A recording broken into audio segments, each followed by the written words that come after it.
So what I'm looking at is the examining of Asian wine preferences and their tie to cultural differences between China and Japan and how they affect regional production and exports. So assessing deep ties between China and Bordeaux and Japan and Burgundy, and like I said before, I'm going to examine mainly the cultural differences between the two countries and why they are tied to these regions. And then I'm going to go into like a little detail about the actual effect it's having within the region themselves, and then I will look slightly at the fluctuation between the dollar, yen, and euro over the last 5 years to see how they have affected export markets. So, cultural history of wine in Japan. It was first introduced in the 17th century through the Portuguese missionaries, but did not become popular until the 19th century under the Meiji regime, which introduced Western culture. Overall, Burgundy in Japan. In 2016, currently Japan is the third behind the United States and the United Kingdom for Burgundy exports, and Japan equates to 10% of Burgundy exports. That's pretty big for the size of their country compared to, the United States. Where I got the inspiration for this is looking at the Meiji Shrine.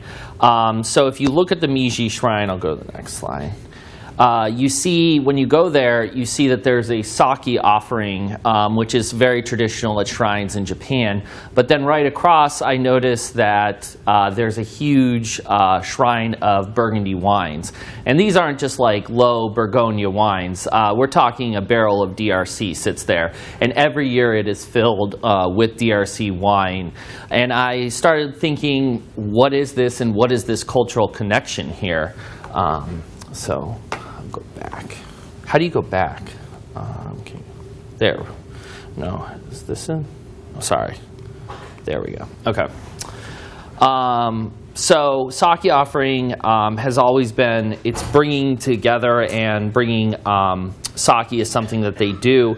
And every December, about 180 bottles of wine from 60 Burgundy domains produced are gifted as well. You can also see this within Japanese culture. So there is an anime cartoon, Drops of God, which focuses on fine wine, and Burgundy actually plays a very huge role in that as well.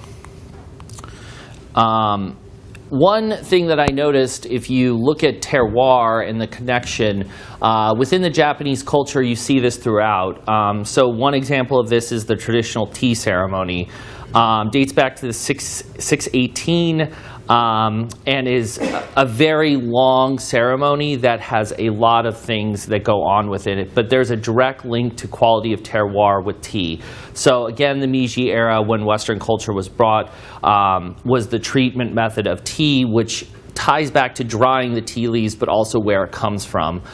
You can also see this in rice with sake, and if you look at Burgundy overall, as we all know, there's a very strong tie to where Burgundy comes from and the terroir. In China and Bordeaux, so I started looking a little bit deeper into this. So there's a term in Chinese meaning face, and it's about outward status symbols and where you fit within society.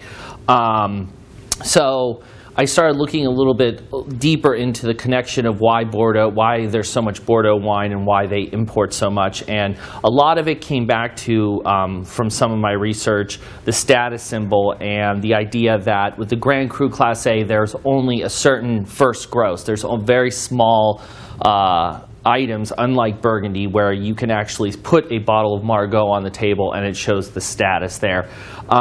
This all started with the 1982 vintage when China started to become a player within the wine world and importing a lot of Bordeaux wines as a status symbol. Chinese acquisition versus Japanese intellectual approach. So the Chinese, as you might know, have been buying up a lot of Bordeaux chateaus. They bought 3 out of the top 5 highest Bordeaux estates that were on the market.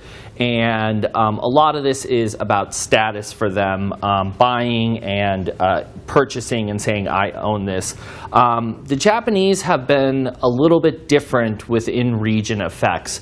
So for Burgundy, they are more aligned to learning about Burgundy and understanding what goes on within Burgundy and trying to understand the terroir and how it is made instead of buying and actually owning and trying to influence more within the region.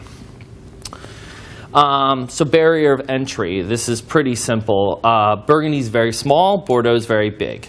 So for something like a Chinese society where there's a lot of billionaires, they want to enter something very easily and they want to buy it. And so for Bordeaux, you can enter easily through buying, where within Burgundy, you really have to get to know the growers and you can't necessarily just enter through purchasing.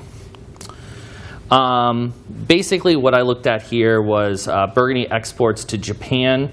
What I wanted to show here was basically the cost and the revenue overall. And what you see here is that Burgundy overall, even though it is a small region, is still has a high revenue compared to the United States. I mean, the United States in population alone in wine drinkers is almost triple, and they're still competing on market.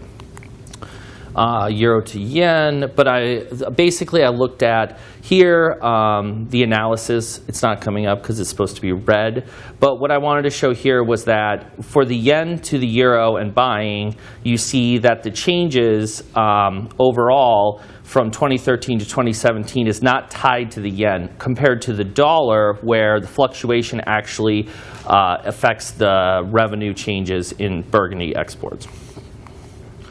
Oh, it went back, sorry.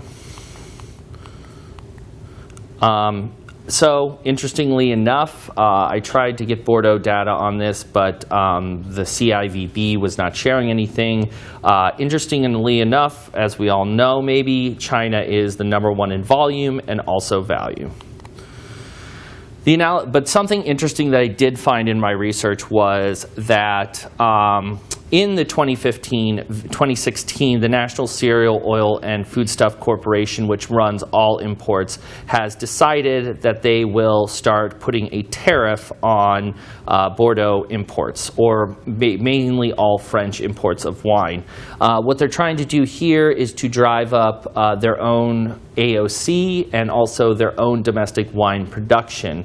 What this shows to me is that it's a status symbol for Chinese, and the idea is that I think that you might see in the next few years with this tariff, depending that maybe the Chinese market will grow and their own wine industry will become a status symbol as well. The observation and conclusion, Japan and Burgundy, there's a deep spiritual connection between the two cultures. Japan likes to think about terroir and their ideas, so I think this is a stronger connection from my research. Compared to China and Bordeaux, I think it's more of a business relationship. I think it's a status symbol, and I think that the future relationship is much rockier.